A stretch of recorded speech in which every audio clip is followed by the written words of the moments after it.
Joe. It was nearly 10 p.m. when Joe got into work. For his shift he changed into his overalls as his work colleague went home, and Joe could not wait to read the diary that he had eagerly opened. After he had clocked in and made himself a lovely hot steaming mug of coffee, and was sitting down comfortably on his office chair, he opened the book, and he read Justin. Entry 1. Last night, I became aware that I was separated from my body. I could see both my girlfriend and myself lying there sound asleep. I then became aware that I was not seeing with my eyes, that I was seeing through my third eye in my forehead. I was able to switch from my forehead to my eyes at will, and when I did I could see both worlds. I switched back, and it was then that I saw my girlfriend's astral body at the bottom of the bed. I had a long conversation with her, and she seemed more liberated than when she is in her physical body, which I found most stimulating.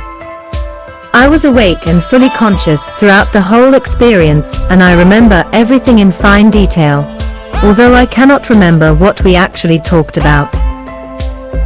After a time, I went back to my sleeping body on the bed and slowly descended back into it, and then I awoke. Entry 2. I have just awoken from an amazing set of experiences.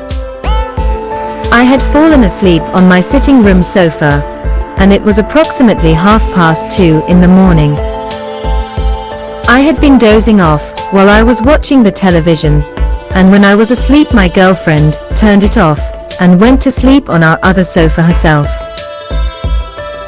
I began to have a strange vivid dream where I had broken up with my partner, and she had gone to the housing association and got the contract of the flat put in her name, so that I could not throw her on the street if the relationship was unsalvageable.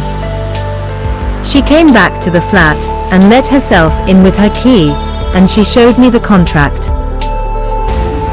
It was then that my body began to lift off of the ground, and it floated to just below the ceiling, and she was shocked. Then suddenly, I was out of the dream, and was sitting on my sofa half awake and half asleep, or in an altered state of consciousness. It was when I was in this relaxed, but aware state that I heard and felt what can only be described as an electrical buzz that permeated my whole being. I then experienced my astral body lift out of my physical body. Basically, my spirit body stood up into a standing position, leaving my physical body behind asleep on the sofa. I looked at my arms, which were stretched out in front of me, and they appeared to have an ethereal glow about them. I walked several paces over to my balcony window, and I went to go outside.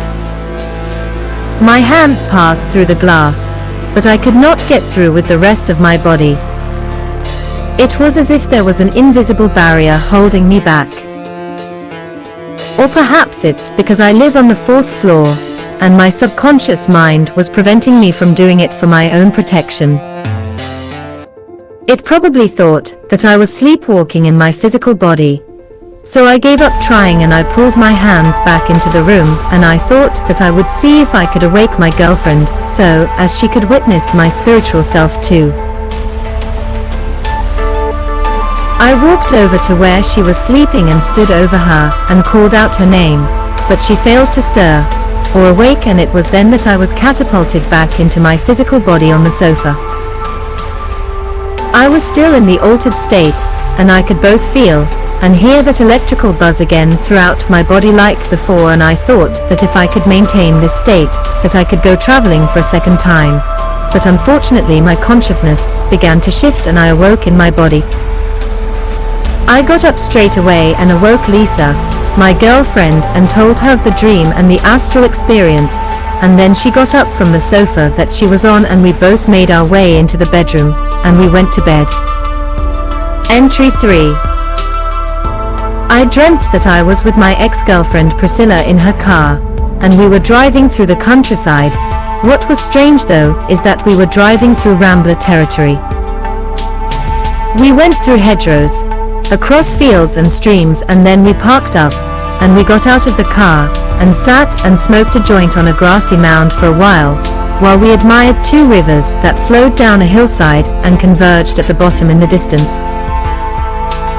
After a while we got back into the car and started driving once more until we came to a small scenic cottage where we parked up and got out and went inside. The next thing that I knew was that I was sitting on a chair gazing into my reflection, which was on a wall mirror in front of me. My ex was making something to eat in an adjoining kitchen. As I was looking at myself in the mirror, my reflection became darker, and I became strangely mesmerized by it. After that I awoke from the dream only to catch myself out of my body and gazing at my physical body on the sofa opposite me.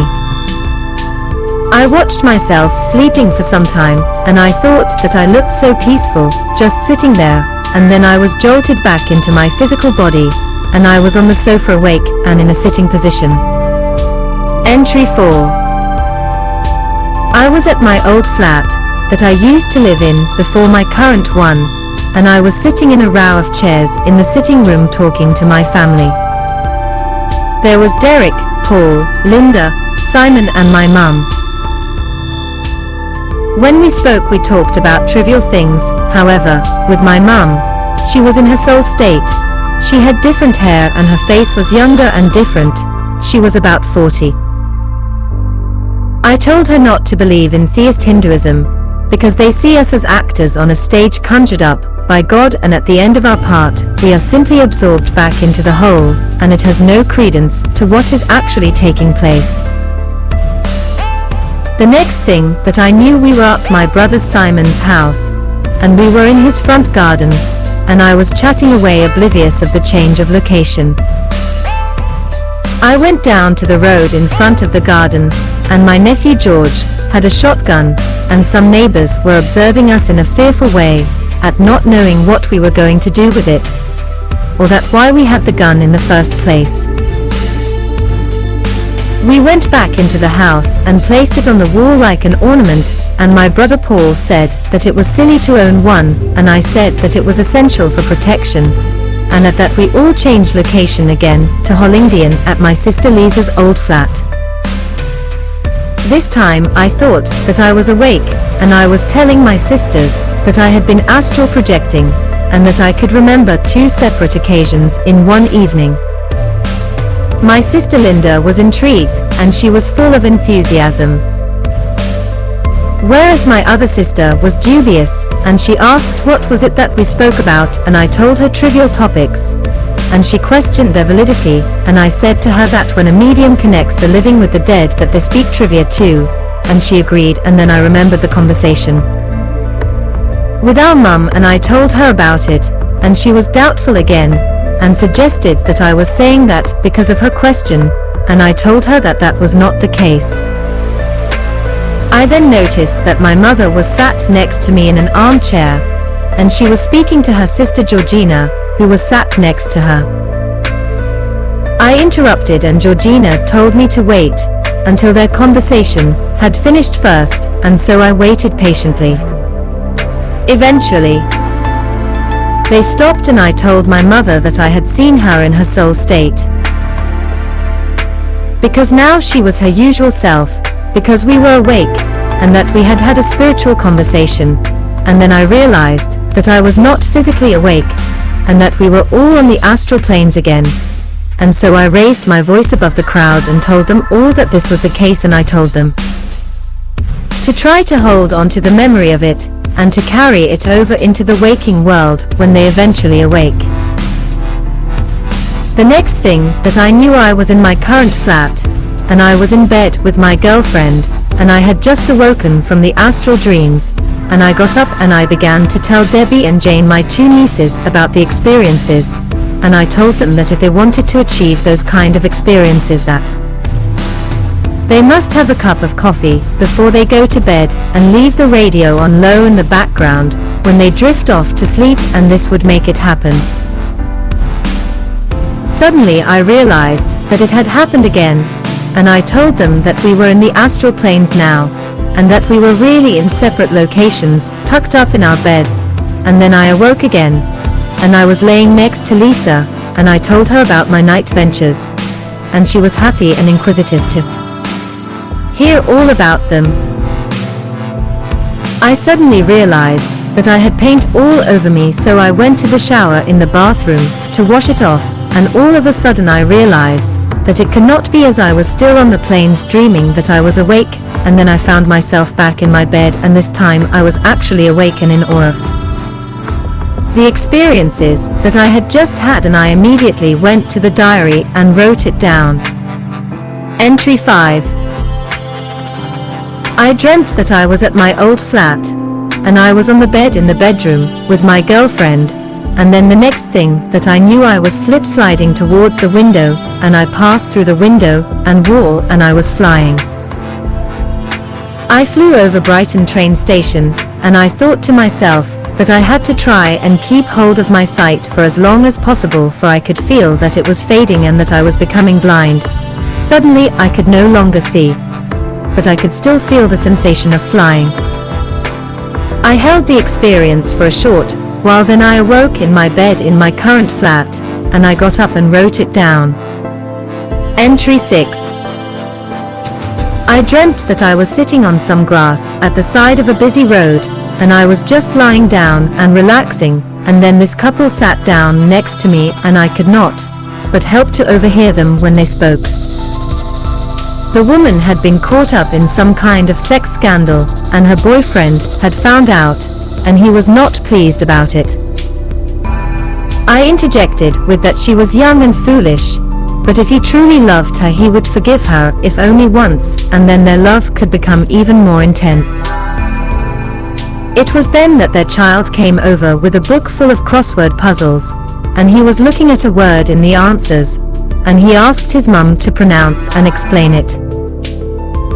The word was ethereal, and she was having some trouble explaining it to him, and so I interjected again, in order to help both her and the child. I explained that it was the stuff that your astral body was made of, and they both looked at me with confusion, and I said that they have two bodies, their physical and the spiritual, and that when the physical goes to sleep, the ethereal body leaves the physical body behind and wanders about the astral planes, gathering energy in order to recharge itself spiritually, and at the same time live and experience its spiritual life whilst in the physical world. I said that the spiritual body gives that energy to the physical body when it gets back, and that in return the physical body gives the spiritual body its personality and its living experiences, which the ethereal body takes with it to the light, or spiritual heaven, when the physical body dies and becomes no more. They both looked a little confused at whether to believe me or not, and I told them that they were in their 20s and only a quarter of a way through their lives, and so getting a secure job, finding a safe and lovely home, and having and raising children was mainly on their agenda.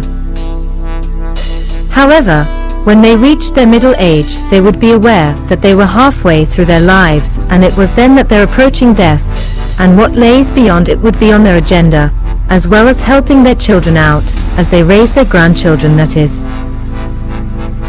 Suddenly the girl's mother turned up right on cue and told them that it was time to go, as she had prepared tea, and they all got up to leave, and, as they were going, I told them that I had written a book, and it was made up of short stories that explained everything in fine detail, and even a child could follow it.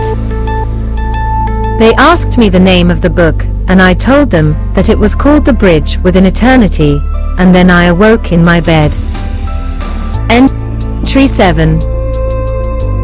Last night, I dreamt that I was flying through a building being pulled towards an evil spirit at an incredible speed, and when I got close to the spirit, I was struggling to open my eyes so that I could see it. Because I knew that if I could see it, that it could not harm me, and I struggled so hard at opening my eyes that I awoke in my bed, and I looked at the clock beside my bed, and it was 1:30 in the morning. Upon reflection, I think that I was astral traveling, and at the same time I was dreaming. I was traveling at a great speed with my eyes closed, and it was unnerving, and at the same time it was daily residue, because just before I went to bed I had watched a program about a haunted house, and the ghosts in the house were invisible. I think that because it was so early in the morning that I had not shaken off my dreamy head, and I was in a deep subconscious state. Perhaps even bordering on the unconscious, and if it were later, say 4:30 or 5. Or if I had had a few naps during the day, making me less tired when I went to bed, that I would have been in a shallow subconscious state bordering with my waking awareness or conscious state, and I would have had a lucid astral experience instead. Because the flying would have snapped me out of my dreamscape. Because I was in a deep subconscious dream state, the experience of flying furiously probably connected with my phobias from my unconscious, and that mixed with my daily residue, the horror program that I watched before I went to bed, probably created a nightmare, which are designed to wake you up to keep what is in the unconscious. Whereas if I was in the more shallow subconscious state close to my conscious state, I would have been aware that flying furiously could be that I was astral traveling, and I could have shaken off the dream state, and I could have reached a lucid astral state of awareness. So I think that Jon was partly right when he wrote that you end up on different levels on the astral planes because of the mindscape that you are in when you go to sleep. But also I think that it's how tired you are that places you on different levels from the dark to the light. Basically, the more tired you are puts you nearer to the unconscious traumatic states, and the less tired you are puts you in a more tranquil, spiritual, or lucid state. Entry 8. Last night, I dreamt that I was in the north of Brighton, at the bottom of Bear Road on Lewis Road by Sainsbury's supermarket, and I saw my friend Tom, and we had a chat. Unfortunately, I cannot remember what we talked about. But it must have been compelling, for we were talking for quite a while, and it was during the conversation that I saw his brother, and I stopped talking to Tom. But not in a rude way. I did not just cut him off halfway through a sentence, I let it come to a natural end, and then I told him that I could see his brother, and I pointed into the direction where he was standing, and funny enough, he was also standing and having a chat with one of his own friends. His friend did not look British, he had a look about him, not only the color of his skin, but the clothes that he was wearing that had a distinct look of the Orient. We both tried to get their attention, but to no avail, and as we walked towards them they simply vanished from our sight, like they had teleported, and it was then that I realized that this was not a vivid dream that I was having. It was in fact another astral experience. I brought this to Tom's attention, and he was having some trouble comprehending it, and I remarked that as this was an astral experience, that we could fly, so I asked him to try, and before we both knew it we were both up in the sky and flying along the south coast in the direction of Worthing, the next major town in that direction, and as we got nearer to it we could see it come into view. At that moment I said to him that if we could fly anywhere as free as a bird, why settle on a small town in England, and I went on to suggest that we could fly across the Atlantic Ocean, and we could travel to America. I asked him where he would like to go, and he replied New York, the Big Apple, and I agreed. We seemed to be flying through the sky faster than a speeding jet plane, and in no time at all we were reaching Devon, and then suddenly, either of my aunt, who lives there, and I awoke in my bed. The next day my friend Tom came to visit me, and I told him of the experience, and I asked him if he remembered having it, and he did not. What was good though, and confirmed that the experience was real, even if he could not remember it, was when I told him that we had seen his brother with a friend who to me looked Indian, or somewhere from the east. He asked me if I had seen his brother of late, and I told him that I have not seen him for approximately 5 or 6 years, and he smiled when he told me that his latest buddy is from Hawaii, and that from his appearance, he looks like he is from the Orient, and this fact alone vindicated that my astral experience was real and that it did happen. Entry 9. This morning, I had an astral experience, where I was at Lisa's parents' house, and I was resting on the floor preparing myself to go to sleep. I had a brief conversation with her stepfather about a friend that was coming to visit him that day, and that he had not seen in some time, so he was looking forward to catching up, and then the doorbell rang, and her mother opened the door, and it was their friend, and they welcomed him in, and he rolled out a sleeping bag and laid it onto the floor. He got undressed right down to his boxers, and climbed into it and went to sleep. After that, I saw Lisa's sister's phone on a table where it was left unattended, and so I picked it up, and I opened up a drawer on a cabinet that was next to it, and I put it inside and closed the drawer. I did not do this out of spite, or in fact out of anything negative. I only did it as a prank. Not long after I had hidden it, her sister and her mother appeared, and they were looking for the phone, but they could not find it. I let them search for a while, and finally I opened the drawer and showed them where it was, and I told them that I knew that they would come and fetch it. When they looked where the sister had put it and saw that it was not there, they would be confused and wonder where it was. I told them that it was a joke, and we all laughed, and then I awoke in my bed, and it was 6:30 in the morning. When my girlfriend awoke, I told her about the experience. I told her that her sister, who had been on holiday in the Balearic Islands with her husband visiting her father for a couple of weeks, must be back from her holiday. Later that evening, her mother called her on the phone, and she said that her sister had had a conversation with her from her house, and that she had got back on Wednesday, which was a shock for me, because I had thought prior to the astral experience that she was coming back at the weekend. There was a meal at the family restaurant on Sunday, and what was uncanny was that the stepfather, for who the meal was for, was having a friend join us for the celebration.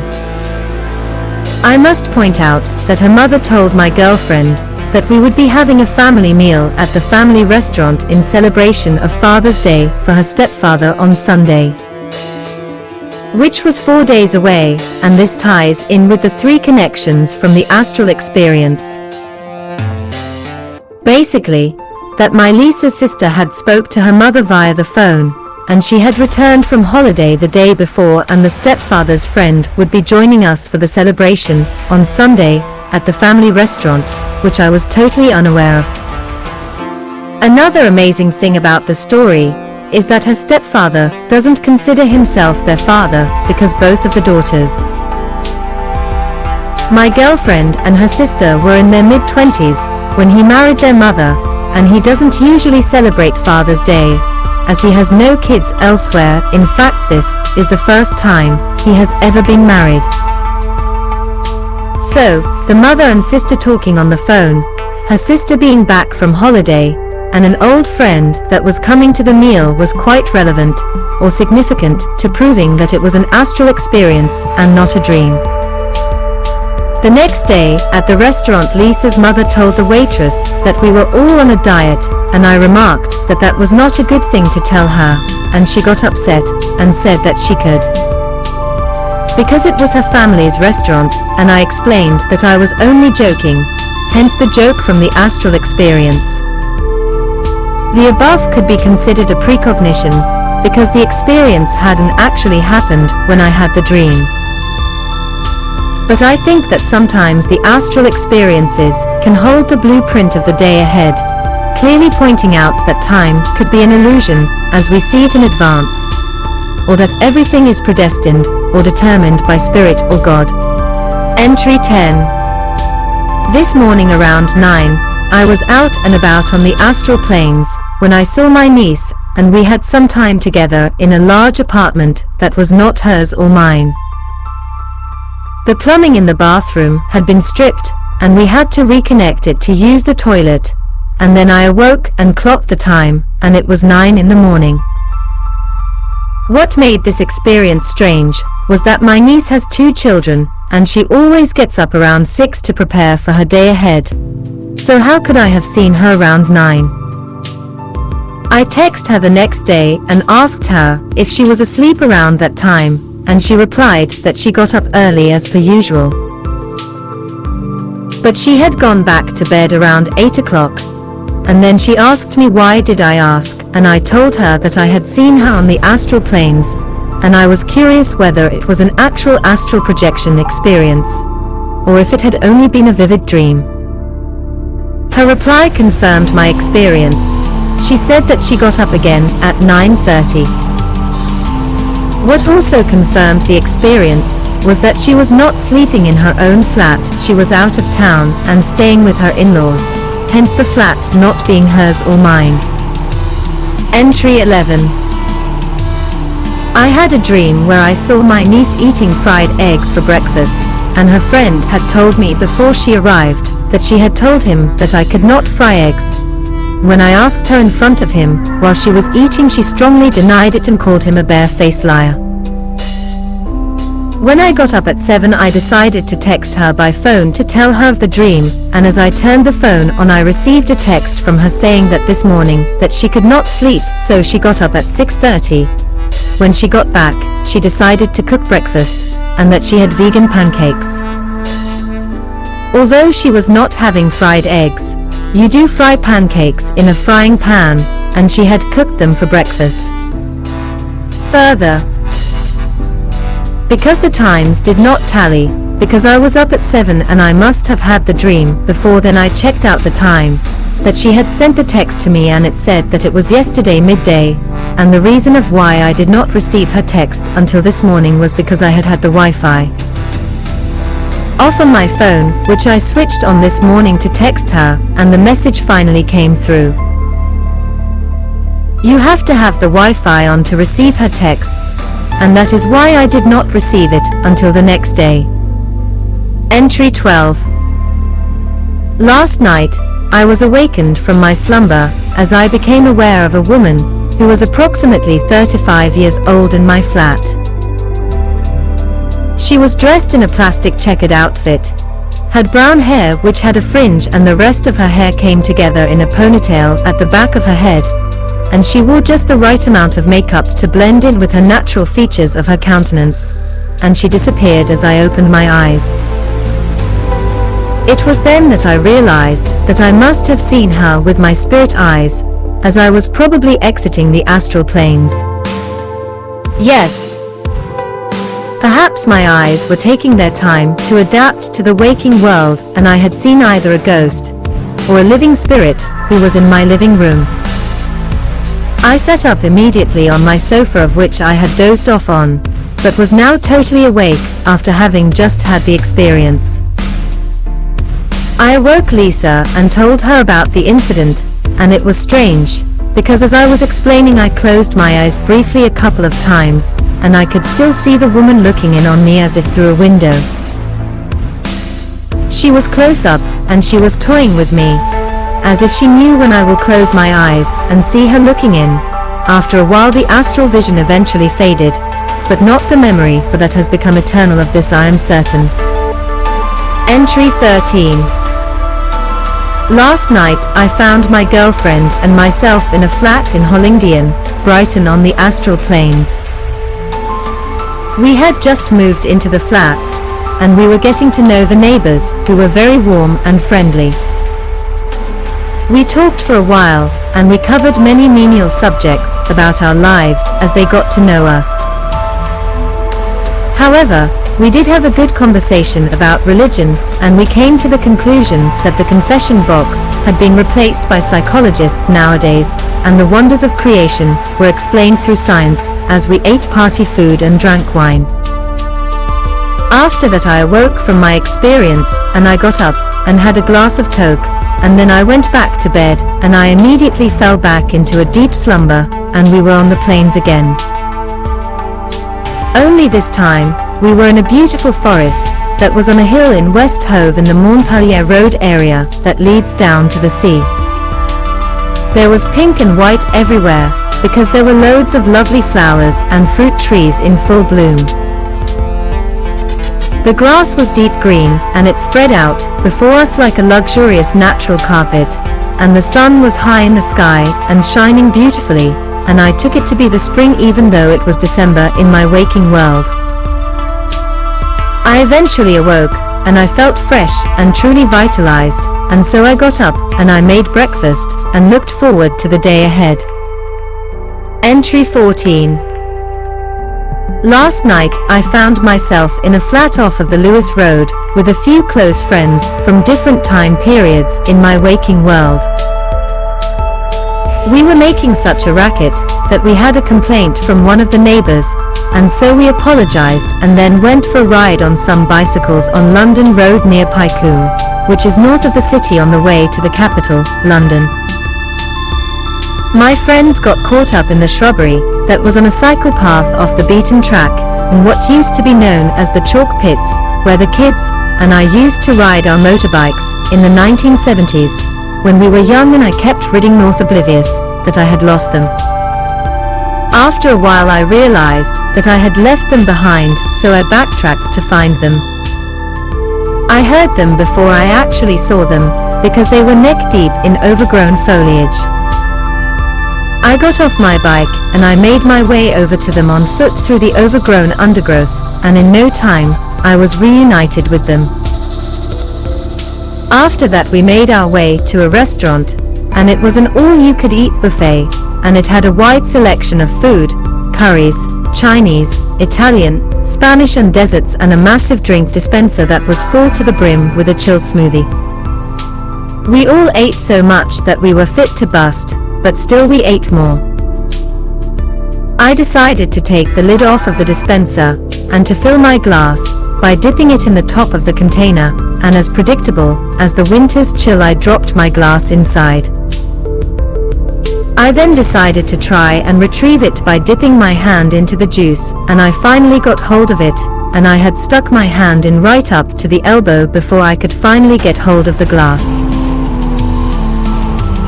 At seeing this, my mother, who had joined us with other key members of my immediate family, told me off, and said that she was going to tell the waiter of my childish antics, and I told her to keep our problems to ourselves and not to upset the staff. It was then that my mum and my girlfriend decided to have some banter with the waiter, who was placing a plate of Arctic rolls onto the table, and Lisa's mumbled as she teased him, and then he, who was Polish, joked with her at her babble, and they fell into a fit of hysterical laughter. I then had 3 slices of the Arctic roll, and finally everyone and I were completely full, and with that I awoke in my bed. My mouth felt like a monkey's armpit, and I felt like I had brought the experience over into the waking world, because I felt full up, which was weird. I got out of bed and I wrote it down in this diary, and then I decided to get some water to quench my thirst. Entry 15. Last night I found myself downtown and on the roof of a very high building. It had a step at one end that led onto it, and it had a perilous drop on the other side, of which I nearly fell off of to my peril.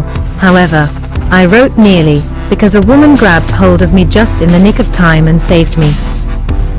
I thanked the woman and I said, "T-hat, I thought that this life was up. But never mind, I would be back, because I still haven't got enough mixture for my cake in heaven." And she asked me what I meant, and I took her out of the street and into a restaurant cum bar, which is called the Halo in my waking world, and it is at the top of North Road in Brighton's city centre. After that I left the Halo and went to visit my mother, who lived in Molescombe, Brighton, but I was unsuccessful as I kept returning to the Halo and bumping into the woman who had saved me, who worked at the bar. I apologized to her for my repetition, and she said that it was okay, and then I awoke. Suddenly, I made the connection to the woman who had saved me from falling to my death, and I intuitively felt that she was my spirit guide, and on top of that she did work at the Halo. Which could mean that she was also looking out for me in my current life, and her grabbing hold of me before I fell. Could it be that I could look at heaven, but it was not my time to die? Entry 16. Last night, I had a dream about a team of builders who were clearing a forest for future development in the South Downs, when they discovered an ancient place of worship that consisted of 2 rings of stones of one inside the other. Some archaeologists were called in to excavate the site to work out what pagan belief that it belonged to. They discovered a body at the foot of the hill on which the site was on, and they surmised that the corpse had not fallen from the hilltop, but he had probably committed suicide, and if he did not throw himself off of the summit, that he would be punished, not only in this life, but the ones that would follow. There was a cameraman present that could not help himself, as he laughed at the absurdity of it all, and then he pulled himself together and apologized for his outburst. When I awoke and postulated on the meaning of the dream and came up with the assumption that their beliefs in gods and magic connected the ancient pagans to the quantum fields, and that their rituals and ancient ceremonies probably made things happen, whereas modern reduction theorists, with all their logic, have cut themselves off from the source with their disbelief. Thanking you, Justin.